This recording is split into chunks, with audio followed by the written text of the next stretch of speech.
Hello friends, আজি আমি কথা পাতিম এছাম অংগনবাড়ী ৰিক্ৰুটমেণ্টত খালী হোৱা পোষ্টসমূহৰ বিষয়ে।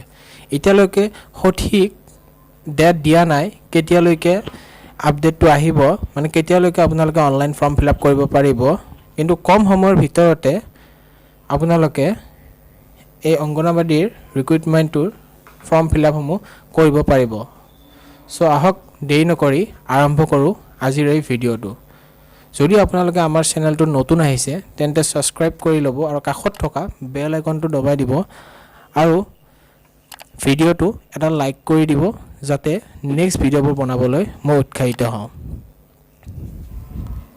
So Assam anganwadi recruitment 2019 district wise anganwadi vacancies, মানে ডিষ্ট্ৰিক্ট ৱাইজ ভেকেঞ্চিসমূহ দিয়া যাব। ইয়াত অলপমান ডিটেইলছ উল্লেখ কৰিছে যে Assam anganwadi upcoming recruitment 2019 has release available shortly, মানে কম সময়ৰ ভিতৰতে আপোনালোকে এই অংগনবাড়ী ৰিক্ৰুটমেণ্টটোৰ বাবে এপ্লাই কৰিব পাৰিব। ডিপাৰ্টমেণ্টটো হ'ব social welfare department, Assam women and child development department. ইয়াত কেণ্ডিডেটছ 1000তকৈ অধিক ভেকেঞ্চি ওলাব ICDS আৰু WCD অংগনবাড়ী ডিপাৰ্টমেণ্টত। District wise anganwadi vacancies in Assam state has mention below', মানে ইয়াত ডিষ্ট্ৰিক্ট ৱাইজ যি অংগনবাড়ী ভেকেঞ্চিসমূহ ওলাব সেইসমূহ আপোনালোকে এপ্লাই কৰিবলৈ এই ৱেবছাইটটো ভিজিট কৰিব পাৰে। চ' ডিপাৰ্টমেণ্টটো হ'ব ছ'চিয়েল ৱেলফেয়াৰ ডিপাৰ্টমেণ্ট, অৰ্গেনাইজেশ্যন হৈছে women and child development department.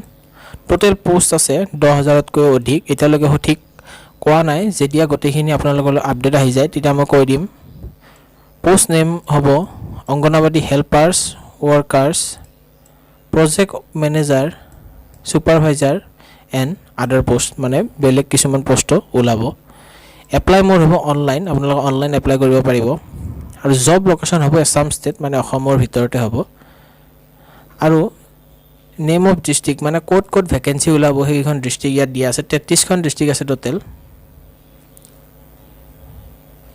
চ' এখন হৈছে Baksa, Barpeta, Bongaigaon, Biswanath, Cachar, Chirang, Charaideo, Darrang, Dhubri, Dhemaji, Dibrugarh, Dima Hasao, Goalpara, Golaghat, Hojai, Hailakandi, Jorhat, Kamrup metropolitan, Karbi Anglong, Karimganj, Lakhimpur, Kokrajhar, Majuli, Morigaon, Nalbari, Nagaon, Sonitpur, Sivasagar, Tinsukia, west Karbi Anglong and Udalguri and south Salmara, Mankachar. গতিকে এই 33খন ডিষ্ট্ৰিক্টত পোষ্ট ওলাব আৰু আপোনালোকক দিয়া সেই দুটা ৱেবছাইটৰ মাধ্যমেৰে আপোনালোকে অনলাইন ফৰ্ম ফিল আপ কৰিব পাৰে।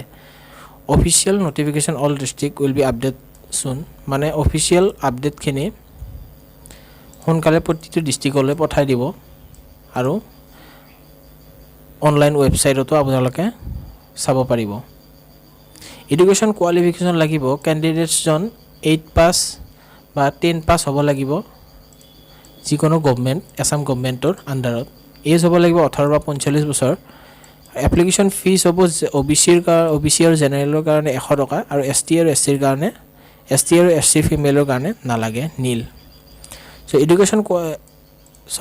অফিচিয়েল নটিফিকেশ্যন এভেইলেবল চুন, মানে এতিয়ালৈকে সম্পূৰ্ণ মানে ডেটটো ঘোষণা কৰা নাই কেতিয়ালৈকে মানে ৰিলিজ হ'ব এই লিংকটো। চ' ইয়াত দুটা লিংক আছে, এটা লিংক মই আপোনালোকক ইয়াত দি দিছোঁ, এইটো women and children assam.gov.in, আৰু এটা ওপৰত আপোনালোকে কৈছিলোঁ www.yourjobcareers.in। এই দুটা ৱেবছাইটৰ মাধ্যমেৰে আপোনালোকে ফৰ্ম ফিল আপটো কৰিব পাৰিব আৰু পোষ্ট বহুখিনি ওলাব, যাৰ কাৰণে ফিমেল কেণ্ডিডেটখিনিয়ে কাৰণে কিছু ভাল খবৰ হ'ব।